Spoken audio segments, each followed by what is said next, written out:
2026 चल रहा है एंड जब भी कभी फोल्डेबल्स की बात निकलती है तो एक मेन सवाल निकल के आता है कि क्या इसे मैं अपना प्राइमरी फोन बना सकता हूँ या नहीं, क्योंकि फोल्डेबल्स का रेपुटेशन अब तक कुछ ऐसा ही रहा है। देखने में मस्त, चलाने में थोड़ा एडजस्ट करना पड़ता है, कैमरा थोड़ा पीछे रह जाता है, बैटरी ओवरऑल कम पड़ती है एंड प्राइस तो सीधा डबल। तो आज की वीडियो में यही सवाल का हम एक जवाब ढूंढ रहे हैं एंड उसके लिए पिछले कुछ हफ्तों से मैं मोटोरोला का Razr Fold यूज कर रहा हूँ, जो मोटोरोला का पहला प्रॉपर बुक स्टाइल फोल्डेबल है एंड साथ में सैमसंग का नया Galaxy Z Fold 8 भी यूज कर रहा हूँ, जो अभी जस्ट मार्केट में नया आया है and is a new and different take at foldables. And since I have used both this foldables एकदम भर के, तो ये वीडियो में आपको दो सवालों का जवाब दूंगा। सबसे पहला, इन दोनों में से कौन सा फोल्डेबल बेटर है, एंड दूसरा, can you live with a foldable phone as your primary device. मेरा नाम है रॉबिन, आप देख रहे हो Gizbot and let's get started with the video. Main experience की बात करने से पहले फटाफट से दोनों फोल्ड की प्राइसिंग देख लेते हैं। Razr Fold इंडिया में लॉन्च हुआ था 1,50,000 पे, दैट्स 12GB एंड 256GB वाला वेरिएंट एंड इसका 16GB प्लस 512GB वाला वेरिएंट भी है जो 1,60,000 का है। दूसरी तरफ Galaxy Z Fold 8 का बेस वेरिएंट 1,80,000 का है, वो भी 12GB प्लस 256GB। 512GB चाहिए तो 2 लाख देना पड़ेगा एंड 16GB प्लस 1TB वाला 2,40,000 तक चला जाता है। तो बेस वाले वेरिएंट पे सीधा 30,000 का फर्क है और असली फर्क तब दिखता है जब आप 512GB पे जाते हो, क्योंकि Razr Fold पे 16GB रैम के साथ 512GB मिलता है 1,60,000 में, जबकि Samsung 12GB रैम के साथ 512GB के लिए 2 लाख मांग लेता है। ठीक है, तो looking at it from a hardware perspective, आपको 40,000 एक्स्ट्रा देना पड़ेगा for the Samsung Galaxy Z Fold 8 while still getting lesser RAM। तो अब नजर डालते हैं design, comfort of use and form factor पे। And it's hard to ignore the fact that यहाँ पे दोनों फोन फोल्डेबल्स तो है ही, बट अप्रोच में बहुत बड़ा फर्क है। Razr Fold का अप्रोच है एक ट्रेडिशनल फोल्डेबल का, तो इसको डेली लाइफ में कैरी करना या कम्यूट के टाइम कैरी करना भी काफी नेचुरल लगता है एंड इसकी वजह से यूजेबिलिटी भी बढ़ जाती है, क्योंकि you know how to use a normal traditional phone. Samsung ने उल्टा रास्ता लिया है, folded is shorter but also wider and एक प्रॉपर पासपोर्ट जैसा लुक है इसका फॉर्म फैक्टर की बात करें तो, और इसका क्रेडिट देना बनता है क्योंकि पहली बार देखने पे ये जेन्युइनली एक्साइटिंग लगता है। ऐसे टाइप का फॉर्म फैक्टर अभी तक किसी ने पिछले सालों में बनाया नहीं है। ये फोन हल्का भी है, 201 ग्राम, जबकि Razr Fold 243 ग्राम का है और ये फर्क उठाते ही महसूस हो जाता है। बट जब बात एवरीडे प्रैक्टिकलिटी की आती है तो ये वाइडर फॉर्म फैक्टर की novelty starts to wear off very quickly for the Fold 8 and that's also because daily use में काफी रीएडजस्टमेंट्स लगते हैं when using this. There's also the fact that थोड़ा बहुत थंब एक्रोबैटिक्स करना पड़ता है एंड कॉलिंग के लिए भी कान पे लगा दो तो this feels very weird in comparison, because Razr Fold का जो फॉर्म फैक्टर है वो ज्यादा टॉल है and normal candy bar phone जैसा है, तो इसका यूजेबिलिटी ज्यादा अफेक्ट नहीं करता है जितना आपको Z Fold 8 पे करेगा। बिल्ड के मामले में Razr Fold पे aircraft grade steel hinge with titanium reinforcement दी गई है एंड कवर स्क्रीन पे gorilla glass ceramic 3 for protection against scratches and accidental falls, जो पहले से अब तक फोल्ड है उसमें किसी में भी नहीं थी, अब जाके Z Fold 8 पे आ गया है। एंड अगर सैमसंग की ही बात करें तो यहाँ पे इन्होंने फ्लेक्स टाइटेनियम यूज किया है, जिसमें टाइटेनियम का सपोर्ट प्लेट क्रीज को कम करने की कोशिश करता है। Z Fold 8 में IP48 मिलेगा एंड Razr Fold पे आपको IP46, IP48 एंड IP49 तीनों मिल जाएंगे। तो दोनों ही फोल्डेबल्स पानी के अराउंड सेफ तो है, स्पेशली Razr जो जेट्स के अगेंस्ट भी सेफ है, लेकिन इट्स बेस्ट कि दोनों फोन्स को डस्ट से आप दूरी रखो, स्पेशली बीचेस के पास ना ले जाओ, बिकॉज हिंज में डर्ट जा सकता है and that will cause big problems. बाकी चीज़ों को देखने से पहले फटाफट से एक बार कैमरास पे नजर डालते हैं, क्योंकि ये काफी इंटरेस्टिंग एस्पेक्ट है दोनों फोल्डेबल्स का। कैमरा सेटअप की बात करें तो मोटोरोला Razr Fold पे ट्रिपल 50 मेगापिक्सल का कैमरा सिस्टम मिलता है, led by Sony Lytia 828 main sensor, 50 megapixel का अल्ट्रावाइड कैमरा देखने को मिल जाएगा और एक डेडिकेटेड 50 मेगापिक्सल का सोनी लिटिया 600 वाला 3x पेरिस्कोप टेलीफोटो लेंस भी मिल जाएगा with 100x super zoom pro.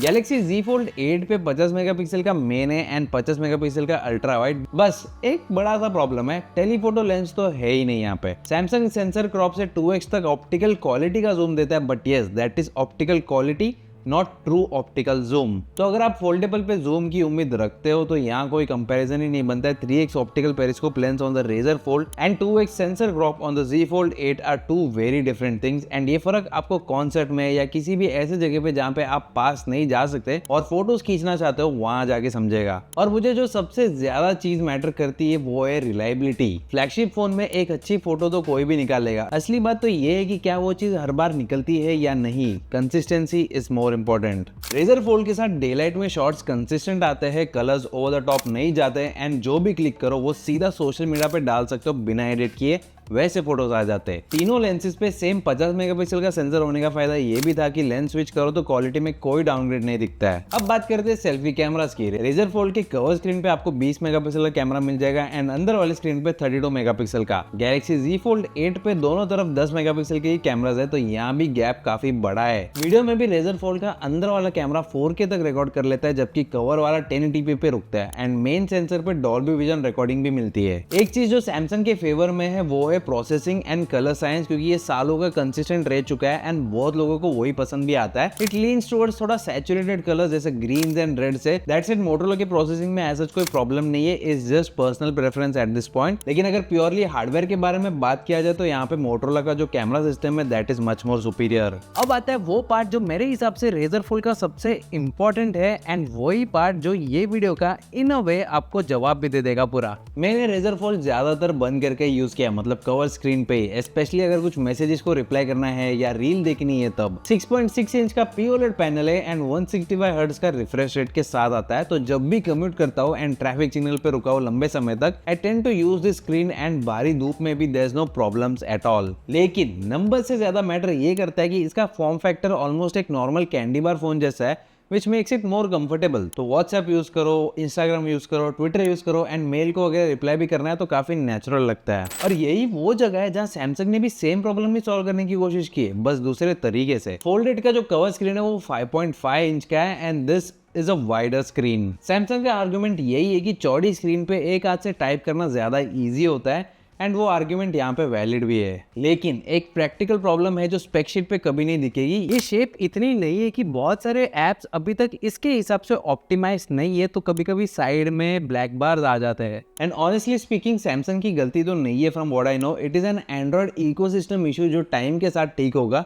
लेकिन आज की डेट में एटलीस्ट 1,80,000 देने के बाद आपको वो चीज के लिए वेट करना पड़ेगा, विच इज ऑप्टिमाइजेशन। एंड अभी तक जितना रेजर फोल्ड को मैंने यूज किया है उसके साथ कभी एज सच कोई प्रॉब्लम आई नहीं, क्योंकि उसका कवर स्क्रीन शेप में एक नॉर्मल फोन जैसा है। हर ऐप पहले दिन से वैसे ही चलता है जैसे आपके करंट फोन पे चलता है वो। There are multiple ways to look at this particular section, लेकिन अगर पर्सनल ओपिनियन बताओ तो folded looks very appealing, but मेरे यूज केस में रेजर फोल्ड नॉर्मल लगा to use, especially the cover screen and inner display तब खोलना होता था जब आर्टिकल वगैरह पढ़ना हो। Speaking of which, Razr fold का इनर डिस्प्ले 8.1 इंच का LTPO POLED पैनल है एंड 120 हर्ट्ज का रिफ्रेश रेट के साथ आता है। 2K रेजोल्यूशन तक जाता है ये maximum and peak brightness 6200 nits का है and Dolby vision and HDR10+ का भी सपोर्ट है अगर आप मूवीज देख रहे हो नेटफ्लिक्स वगैरह पे। फोल्डेड पे 7.6 इंच का LTPO पैनल मिलेगा, 120 हर्ट्ज का रिफ्रेश रेट है, HDR10+ का सपोर्ट तो है यहाँ पे एंड 3000 निट्स का पीक ब्राइटनेस। लेकिन सबसे बड़ा फर्क एस्पेक्ट रेशियो का भी है एंड यहाँ दोनों का कैरेक्टर अलग है। फोल्डेड का इनर पैनल 4:3 का है जो वीडियोस एंड शोज के लिए थोड़ा बेटर लगता है, क्योंकि it lowers the amount of black bars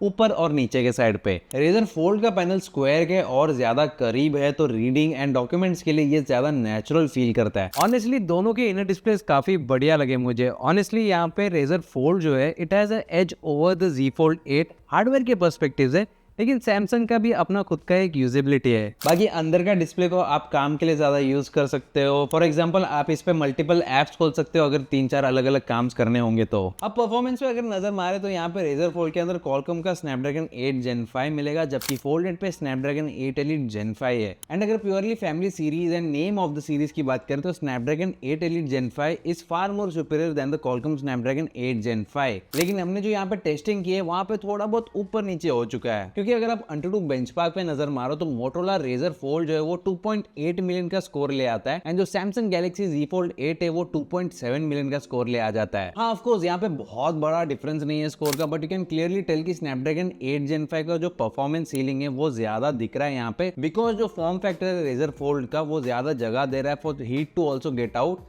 compare to what आपको गैलेक्सी Z Fold 8 में देखने को मिल रहा है। और मेरे अपने यूज में 50 मिनट BGMI खेलने के बाद ही रेजर फोल्ड गर्म होना शुरू हुआ था एंड तब भी it was not uncomfortable to hold. Fold 8 इस मामले में ज्यादा जल्दी गर्म होने लग जाता है, specially around the cameras, and वो अनकंफर्टेबल टू होल्ड हो जाता है 20 मिनट बाद। एंड ये चीज़ सिर्फ गेमिंग तक सीमित नहीं है, अगर कैमरास भी ज़्यादा यूज़ कर रहे हो, वीडियोस भी ज़्यादा ले रहे हो अगर आप फोल्डेड से, तो भी जो बैक पैनल है, जो कैमरास के अराउंड मॉड्यूल है, वो गर्म होने लग जाता है। तो बैटरी एंड चार्जिंग वाला जो सेगमेंट है, यहाँ पे ही सबसे बड़ा गैप देखने को मिलता है। And there is one very clear winner. Razer Fold में 6000 mAh की सिलिकॉन कार्बन बैटरी है, जबकि Galaxy Z Fold 8 में आपको 4800 mAh की बैटरी देखने को मिलेगी। चार्जिंग में Razer Fold 80 वॉट की टर्बो पावर सपोर्ट देती है और वायरलेस 50 वॉट तक, जबकि Fold 8 पे 45 वॉट वायर्ड है और 20 वॉट वायरलेस सपोर्ट है। तो बैटरी कैपेसिटी में 1200 mAh का डिफरेंस है, वायर्ड चार्जिंग में डबल एंड वायरलेस चार्जिंग में 2.5 गुना। मेरे यूज़ के हिसाब से रीडिंग, स्क्रॉलिंग कर लिया इंस्टाग्राम, ट्विटर पे थोड़ा बहुत, अगर वीडियोस देखने यूट्यूब पे वो देख लिया, नेटफ्लिक्स देख लिया,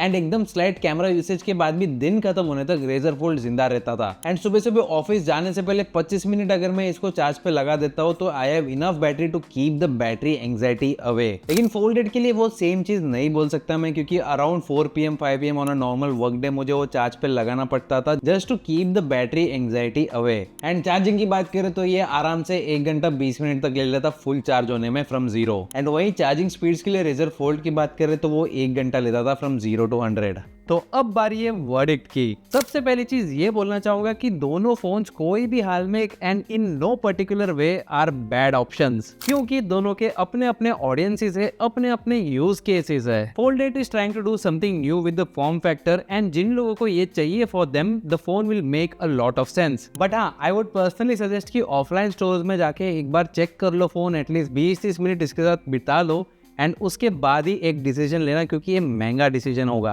लेकिन प्योरली हार्डवेयर की बात करें तो यहाँ पे Razer Fold wins without any doubt, of course processor and weight को छोड़ के। लेकिन हाँ, सबसे बड़ा फर्क इज द कैमरास, क्योंकि डेडिकेटेड 3x पेरिस्कोप सैमसंग के पास तो है ही नहीं। मतलब एक फोन पे आप एक्चुअली जूम कर रहे हो एंड दूसरे पे सिर्फ डिजिटली जूम होगा। सेल्फीज भी 20 and 32 megapixel against 10 and 10, and DxOMark ने Razer Fold को number 1 foldable camera system rank भी किया है। एंड इसके अलावा काफी चीजें लाइक स्क्रीन ब्राइटनेस वगैरह, बैटरी जो है 1200 mAh बड़ी है, चार्जिंग भी डबल है, एंड ये सब आपको Razer Fold पे मिलेगा 30,000 रुपए कम में। तो अगर यहाँ पे कंपैरिजन का एक जवाब देना होगा तो personally I think the Razer Fold takes the win here. But इससे भी बड़ा और ज्यादा इंपॉर्टेंट सवाल है तो जो मैंने स्टार्ट में डिस्कस किया था, and that is should you rely on a foldable phone as your primary and your only smartphone. तो यहाँ पे मेरा जवाब होने वाला है हाँ, and I take the Razer Fold as an example here. And इसकी वजह कोई एक बड़ा फीचर नहीं है, बल्कि ये है कि Razer Fold के साथ मुझे कभी नॉर्मल फोन मिस नहीं हुआ। बंद करके ये नॉर्मल फोन जैसा ही चलता है, खोल के काम के लिए ज्यादा यूजफुल हो जाता है ये, अगर मल्टीटास्किंग वगैरह करना होगा। फोटोज अच्छी खासी खींच लेता है ये, एंड बैटरी की भी कोई टेंशन नहीं हुई है अभी तक। एंड इन जनरल अगर फोल्डेबल्स के बारे में बात करूँ तो in 2026 foldables are not a compromise anymore जैसे पहले हुआ करते थे,